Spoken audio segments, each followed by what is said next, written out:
জলপাই ফুরিয়ে যাওয়ার আগে তোমরা এইভাবে সস তৈরি করে 6 মাস পর্যন্ত তোমরা নর্মাল ফ্রিজে স্টোর করে রেখে দিতে পারবে।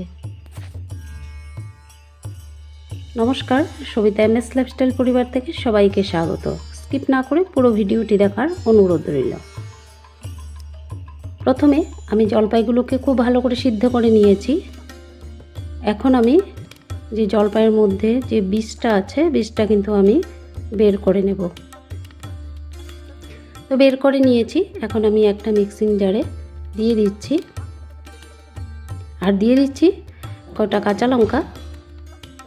এখন আমি পেস্ট করে নেব।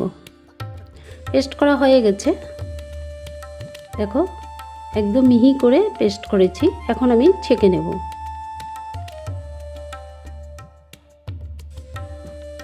ভিডিওটি দেখে যদি ভালো লাগে অবশ্যই সাবস্ক্রাইব করে সঙ্গে থাকবে। সাবস্ক্রাইব করে রাখলে আমি যখন নতুন ভিডিও আপলোড দেব সঙ্গে সঙ্গে তোমাদের নোটিফিকেশনে পৌঁছে যাবে। আর ছোট্ট করে একটা লাইক দেওয়ার অনুরোধ রইল। তোমাদের লাইকেই কিন্তু আমার ভিডিও করার উৎসাহ বাড়ে। তো ছেঁকে নিলাম, দেখো পুরো 1 বাটি হয়েছে। কম বেশি তোমরা নিজেরাই করে নিতে পারবে। ওভেনের উপরে ফ্রাই প্যান বসিয়ে দিয়ে দিলাম ছেঁকে নেওয়া জলপাই। এখন খুব ভালো করে ফুটিয়ে নিতে হবে। আর দিয়ে দিচ্ছি এখানে আমি 2 বাটি চিনি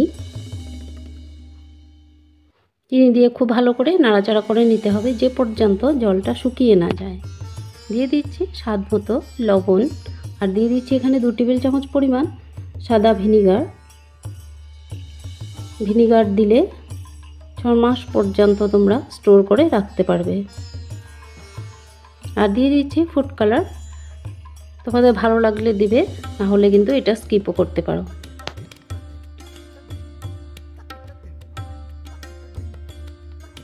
যে পর্যন্ত কড়াইটা ছেড়ে না দেয় সে পর্যন্ত কিন্তু এভাবে নেড়ে যেতে হবে।